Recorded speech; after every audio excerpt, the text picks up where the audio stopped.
आज आमच्या मत्स्य विभागाच्या माध्यमातून आपल्या किनारपट्टीच्या भागावर 9 ठिकाणी ड्रोन प्रणालीचा उद्घाटन आत्ताच झालेला आहे। राज्याचे मुख्यमंत्री आदरणीय देवेंद्र फडणवीस साहेब, आमचे उपमुख्यमंत्री सन्माननीय एकनाथ शिंदेजी, दुसरे उपमुख्यमंत्री आमचे अजितदादा पवार यांच्या मार्गदर्शनाखाली पहिला 100 दिवसाचा प्लॅन आमच्या महाराष्ट्र सरकारने आखलेला आहे आणि मग त्याच्याच अंतर्गत आमच्या किनारपट्टीमध्ये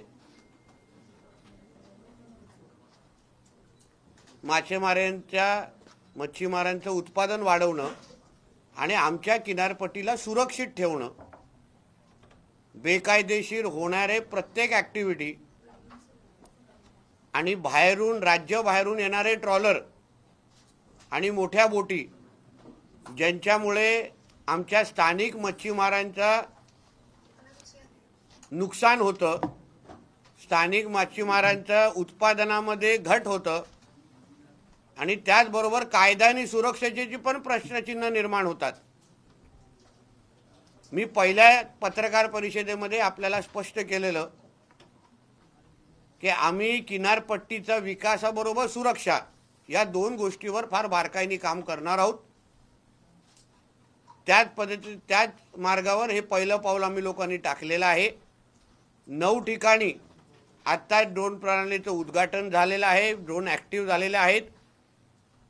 दिवसभराचं ॲक्टिव्हिटी हे ड्रोनच्या माध्यमातून इमेजेस असो किंवा काही व्हिडिओज असो आम्हा लोकांना त्या डिपार्टमेंट आणि विभागीय उपलब्ध होतील। पोलीस खात्याच्या आम्ही संपर्कात आणि त्यांना बरोबर घेऊन ते ड्रोनचे इमेजेस शेअर केले जातील, आमच्याकडे शेअर होतील।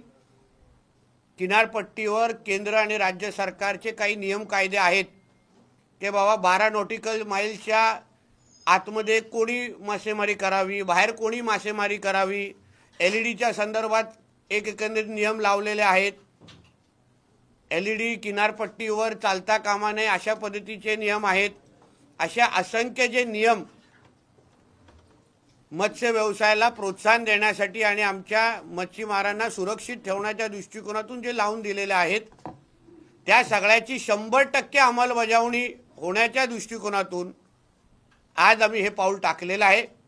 आत्तापर्यंत आमच्या गस्ती नौका त्या पद्धतीने या सगळ्या ॲक्टिव्हिटीजवर, या सगळ्या एकंदरीत अवैध प्रयत्नांवर लक्ष ठेवायचे, पण आता हे पुढचं पाऊल आहे आणि मेक इन इंडियाच्या अंतर्गत आहे। जे आमच्या आदरणीय पंतप्रधानांनी मेक इन इंडियाला प्रोत्साहन देण्याच्या दृष्टिकोनातून जे प्रयत्न चालवले आहेत, ही आपल्या हक्काची भारतातली महाराष्ट्रातली कंपनी आहे।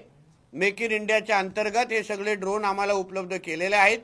आता ह्या ड्रोनच्या माध्यमातून आमची किनारपट्टी सुरक्षित राहील, प्रत्येक गोष्टीची माहिती आमच्यापर्यंत येईल, पुरावे आमच्याकडे येतील। हवेत कुठलाही अधिकारी कुठलीही माहिती जी अधिकाऱ्यांच्या टेबलवर येईल ते पुरावे सकट येईल, इमेजेस सकट येईल, म्हणून ह्या पद्धतीने आम्ही आमचे किनारपट्टी सुरक्षित ठेवू शकू। किनारपट्टीमध्ये आमच्या मच्छीमारांचं हक्काचं उत्पादन कोणीही हिरावून घेता कामा नये ह्या दृष्टिकोनातून हा प्रयत्न निश्चित पद्धतीने फायदेशीर ठरेल। आजपासून हा विषय आम्ही लोकांनी सुरू केलेला आहे, प्रयत्न हे आजपासून सुरू केलेला आहे। मला विश्वास आहे विभागीय जिथे जिथे आता आमच्याबरोबर अधिकारी उपलब्ध होते, माझ्या मत्स्य खात्याचे सगळे आमचे अधिकारी, हे सगळे आम्ही एकत्र मिळून आमच्या राज्याला मत्स्य उत्पादनामध्ये जो गेल्या वर्षीपासून उत्पादन होतात ते ह्या सगळ्या प्रयत्नांमुळे निश्चित पद्धतीने वाढ होईल। आमच्या मच्छीमारांना सुरक्षित पद्धतीने त्यांचे सुरक्षित ठेवण्यामध्ये ह्या ड्रोन प्रणालीचा निश्चित पद्धतीने फायदा होईल। जेव्हा बाहेरचे ट्रॉलर्स आपल्या किनारपट्टीच्या आतमध्ये येतात तेव्हा ते तयारीनिशीर येतात, म्हणजे काय नुसतं काय मासे म्हणजे आपल्या इथे आपल्या हक्काचे मासे घेण्यासाठी येत नाहीत, पण त्यांच्या हातात हत्यार असतात, काही वेपन असतात, तर त्या सगळ्या गोष्टीवर त्या सगळ्या गोष्टीला थांबवण्याच्या दृष्टिकोनातून आता आमच्याकडे पुरावे असतील। आताच सकाळी रत्नागिरीमध्ये पहाटे झालेली घटना, जिथे कर्नाटकवरून आलेला ट्रॉलर आपल्या इथे आलं आणि जेव्हा आपल्या मच्छीमारांनी त्याला थांबवण्याचा प्रयत्न केला, त्याच्या हातात चाकू बिकू होते। 25 लोकांनी आपल्या 3-4 मासेमारांना म्हणजे अडकून टाकलं किंवा थांबवलं, हल्ला केला त्याच्यावर। मग आमच्या रत्नागिरी एसपीनी त्या गोष्टीवर कारवाई केली आणि लक्ष घातलेलं आहे। म्हणून या दृष्टिकोनातून कडकशी कडक कारवाई। आता जो काही कर्नाटकवरून ज्यांना आम्ही पकडलेला आहे, नुसतं काय आम्ही त्यांच्यावर फाईन मारत बसणार नाही, ती पण जास्तीत जास्त मारणार, पण चाकू हल्ला करण्याच्या दृष्टिकोनातून पण कलम मी पोलिसांना लावायला सांगितलेले आहेत, कारण तो अटेम्प्ट टू मर्डर आहे।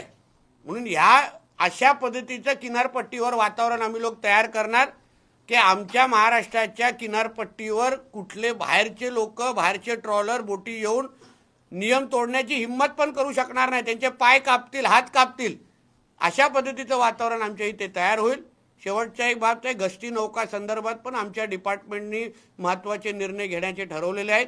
आत्ताच्या काळात 720 ह्याच्या पूर्ण किनारपट्टीवर फक्त 5 गस्ती नौका आहेत। मागणी पण फक्त 9ची होती, मी ती वाढवायला लावलेली आहे। त्याचबरोबर गस्ती नौका पण आता जशा वूडच्या आहेत, मागणी म्हणजे आता ऑर्डर फायबरचं झालेलं ते थांबून मी स्टीलच्या करायला लावलेल्या आहेत, कारण समोरून येणारे जे ट्रॉलर असतात त्या महागड्या असतात, त्या स्टीलच्या असतात आणि आम्ही फायबरच्या घेऊन काय करणार? म्हणजे समोर AK-47 आणि आमच्या हातात पिस्तूल, अशा गोष्टी चालणार नाही।